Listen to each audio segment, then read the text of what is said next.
Hello, everybody. I didn't know I wasn't on the screen.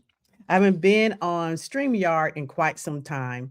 So today's topic is why Africans don't understand the Buy Black movement. And I really want to talk about this because it's the holidays and I know a lot of businesses, particularly Black businesses, are suffering. 'Cause a lot of people are choosing just not to buy presents this year. And I understand because of the economy is so bad. So, this topic is what I talked about with my sister today. Uh, I go to African Beauty Supply here in Austin and also in Dallas, Texas. The African Beauty Supply that I go to here in Austin is called Beautician Mix. And they have a store in South Austin and Round Rock. And then the African Beauty Supply place that I go to in Garland, Texas is called Ava's Braiding and Beauty Supply. And I'm going to leave the information in the description about both places. So my sister and I were talking about this today that African people, I'm not saying all African people don't understand the Buy Black movement. My hair braiders, one's in Dallas and then one is here in Austin. They do not go to Black beauty supplies because they say they are too expensive and they don't want to spend the extra money on buying hair care products or braiding hair supplies, braiding hair, uh, at Black beauty supplies. And my sister said the reason why they're like that is because they live in African countries. Now, Africa is a continent. That means there's a whole bunch of different countries that make up Africa. So let's clarify that if you didn't know. Some people don't know. Some people don't know. And so the person that braids my hair in Dallas is from Nigeria. And then the person that braids my hair in South Austin is from West African country. I'm not sure, but she speaks French. And they both say they don't believe in going to Black beauty supplies because they charge so much.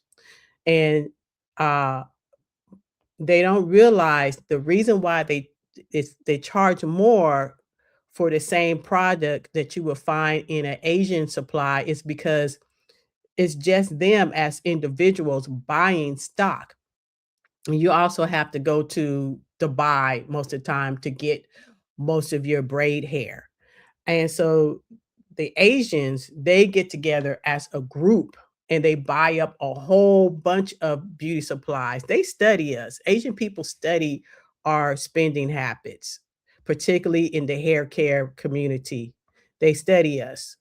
And so they know what we like and they get it for cheap because there's a whole bunch of them. There's like families of them that get together and they buy up a lot of stock. So their stuff is cheaper than what you would find in a Black owned beauty supply. And so I was trying to get both of my hairstyles to understand that. But the reason why they don't understand is in Africa, everybody's Black. In their countries, everybody's Black. So they're used to buying Black. And so they're going to try to get the cheapest deal, not knowing that they're hurting Black businesses by going to Asians. Yeah, their stuff is cheaper, but you're hurting Black businesses. Now, I have been buying Black for quite some time, even before everybody decided to do this. I go out my way to buy Black.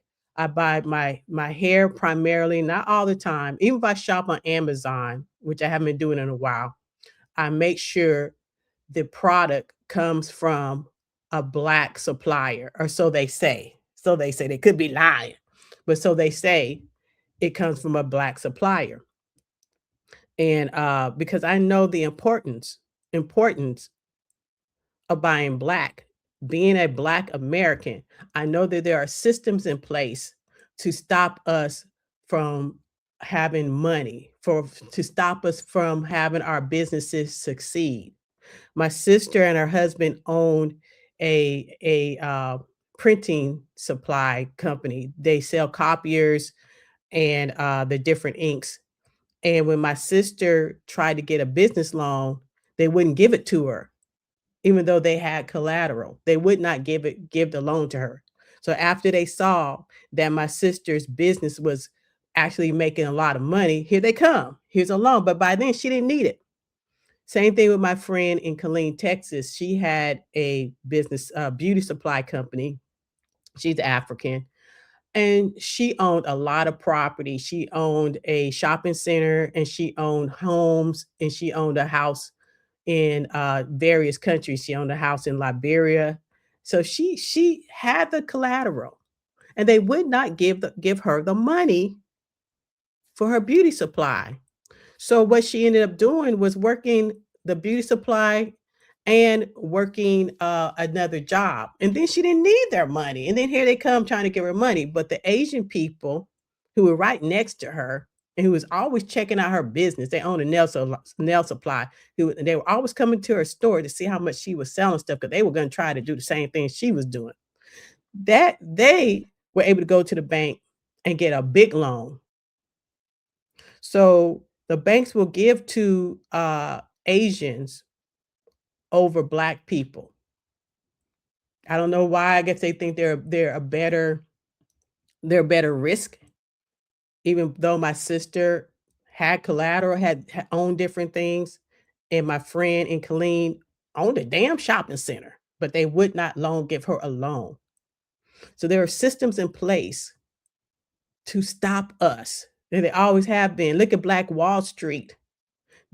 They built their own community. They had an airport. Everything was Black owned, and they were doing well. And then the white people saw how well they were doing and came in and bombed the place. And that was just one place. That was in Oklahoma. There were so many Black communities that were doing well, separated from white folks, and that were doing well. And the white folks came in and destroyed the communities. So that's why Africans don't understand, because they don't understand our history. They don't know. They come over here. I'm not saying all, but they come over here and they don't know our history. They don't know about the systems that were put in place.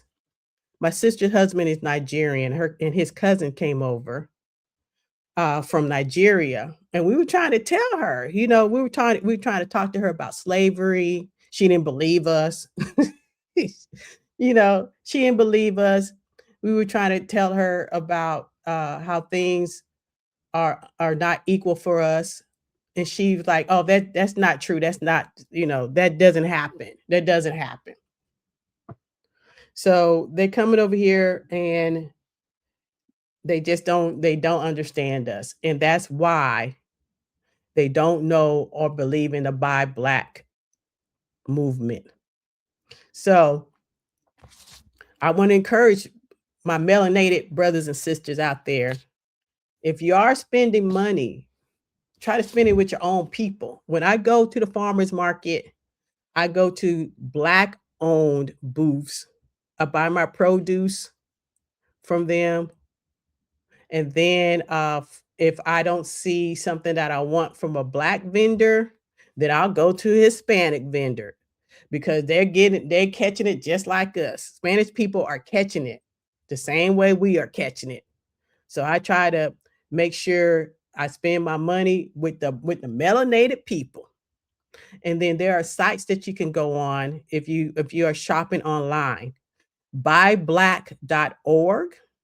They will give you a list of retailers that you can shop from online. Naspora, Naspora.com. They used to be We Buy Black. You can go on their site and you can find Black retailers. Buyblackmainstreet.com. You can go on there and find Black retailers. And I want to give a shout out to Ava's Braiding and Beauty Supply in Garland, Texas. And again, Beautician Mix, South Austin and Round Rock. And I would give a shout out to my sister's company, B Imaging Systems in Dallas, Texas. So if you need a copier machine, You need copy supplies, go to my sister's company, B Imaging Systems in Dallas, Texas. So I'm gonna go ahead and get off. You guys have a blessed and wonderful holiday. And remember, support each other, support Black businesses. Buy Black, y'all. Bye bye.